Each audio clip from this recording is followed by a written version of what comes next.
Media, Twitter, WhatsApp, बेहतरीन ideas आते हैं हर 5 मिनट के अंदर। जेन्युइन नए आइडियाज़ आपको या तो जनता बताती है या फिर आप कहीं ना कहीं डिस्कवर करते हैं। बिग मनी केडिया साहब is made when you make few mistakes, when you bet on few stocks and when you ride the story. तो आप कब डिसाइड, तो आप ये कैसे डिसाइड करते हैं क्या नहीं लेने का? बिकॉज ब्रोकरेजेस आइडियाज़ रोज़ देती हैं, सोशल मीडिया पे रोज़ वाद विवाद चलता है, मगर अगर मैं आपकी जर्नी देखूँगा ना, I have the pleasure of trying you your investment journey, you made very few mistakes in your life, in your investment career. तो आप वो कैसे डिफ्रेंशिएट करते हैं कि इसको, इसमें मुझे इन्वेस्ट करना है, इसमें इन्वेस्ट नहीं करना है, इसको अवॉइड करना है और इसको नहीं बेचना है? एक तो ये कि मैं दूसरे की आइडिया पर कभी इन्वेस्ट नहीं करता हूँ, तो मैं वो खाली उनसे डेटा कलेक्ट करता हूँ। जैसे समझिए ब्रोकर्स रिपोर्ट आती है, मैं लोगों को बोलता हूँ कि जो नए इन्वेस्टर्स आते हैं मैं उनको बोलता हूँ तुम ब्रोकर्स रिपोर्ट पढ़ो, रोज 1 या 2 ब्रोकर्स रिपोर्ट पढ़ो, रोज 20 पढ़ने की जरूरत नहीं है, लेकिन पढ़ो, लेकिन सालों भर पढ़ते रहो। उससे खाली ये सीखो कि वो लोग एनालाइज क्या करते हैं, किस तरह से एनालाइज करते हैं, क्या डेटा को वो प्राथमिकता देते हैं इसके लिए, और तुम्हारा माइंड खुलेगा। जो किताबें पढ़कर नहीं खुलेगा, 500 किताबें पढ़ लोगे उसके बाद में आप एक अच्छा स्टॉक पिकर नहीं बन सकते हो मेरे ख्याल से। लेकिन दूसरे लोग क्या कर रहे हैं या क्या बोल रहे हैं उनको ऑब्जर्व करके, उनसे सीख के मेरे ख्याल से आप एक रीजनेबल, एक नॉर्मल स्टॉक पिकर बन सकते हो। तो पहले बात तो है कि मैं किसी की रूमर पे या कोई टिप पे या किसी को बोलने से उस पर मैं नहीं करता हूँ। आप जो बोलते हैं लोग सुनते हैं।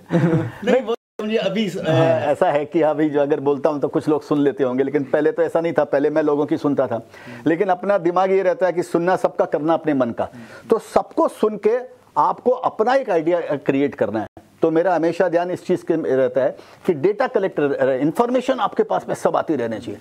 अब सबसे बड़ा ज्ञान जो मैं समझता हूँ शेयर बाजार में यूँ है कि क्या आपको नहीं करना है, ये ज़्यादा जरूरी है बजाय करने के। क्योंकि काम तो आपको एक ही करना है, आइडिया आपके पास में 5000 है, लेकिन काम आपको 1 साल में 1 या 2 ही करने का है। तो 4999 आइडिया आपको छोड़नी है। कैसे छोड़ते हो? वो कलेक्टर से आपको अपने हिसाब को, मेरे ख्याल से मैं ऐसे छोड़ता हूँ कि जैसे मेरे पास में 4 चीज़ें, मैं कई बार बोलता हूँ कि समझिए आप वेजिटेरियन हैं, आप भिंडी खाते हैं, आपको प्रोटीन मिलता है आपको। मैं नॉन वेजिटेरियन हूँ, मैं फिश खाता हूँ, मेरे को प्रोटीन मिलता है। जैसे आपने पूछा बैंक के शेयर में लो, और बैंक के शेयर मेरे पास है, थोड़े बहुत लिए, मैंने नहीं लिया तो मैंने दूसरी चीज़ों में लगाया। तो इसके लिए आपका खुद के माइंड का समन्वय आपकी आइडिया के साथ में होना चाहिए।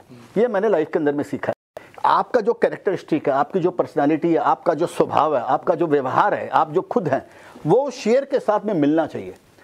अगर उस शेयर के साथ में अगर आपका समन्वय नहीं हो रहा है तो आपके लिए वो शेयर अच्छा नहीं होएगा। आप जल्दी निकल जाओगे या देरी से निकल जाओगे, या आप कहीं ना कहीं उसके साथ में अपना ट्यूनिंग नहीं हो पाएगी। केडिया साहब ने मुझे कुछ साल पहले बताया था, प्रियंका अजय, कि शेयर बाजार आपको वही देगा जो आप शेयर बाजार से मांगोगे। It is about having a relationship. अगर आप शेयर बाज़ार को जुए का अड्डा ट्रीट करेंगे तो वो आपको वैसा ही रिटर्न देगा। अगर आप शेयर बाज़ार को, अगर आप एक लॉन्ग टर्म कामधेनु गाय के हिसाब से जो वेल्थ क्रिएट आपके लिए कर सकती है, आजीवन आपका ध्यान रख सकती है, आपकी आय का ध्यान रख सकती है, उम्र का ध्यान रख सकती है, तो उसको अगर आप वैसे ट्रीट करेंगे तो शेयर बाज़ार में उस प्रकार का आपको रिटर्न मिलेगा। It is about the relationship what you have with the market, which defines what you will actually get in return. तो